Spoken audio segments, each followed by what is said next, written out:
لازمك هكا تحرك، تشد رد بالك تصيب على خاطر راهي تكعبر. شفت انا نحركها ونرجع لكم. لا ما شاء الله على الملوخيه، لا تكعبرت لا حتى شيء. هيك حليتها في الماء خاطر لازم كي تمرقها ديريكت تحرك. شوف ما شاء الله. توا تخليها على نار هاديه وتتغطى وتغلي وكل شيء، ومن بعديك نرميو اللحم وكله.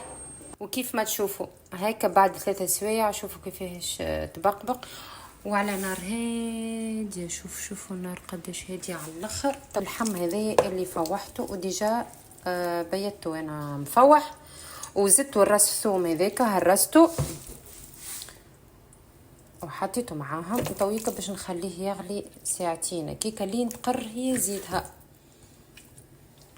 هاكا حطينا اللحم هذا العلوش ديجا مش كيف ما اللحم البقري يقعد يغلي ساعتين ولا اكثر.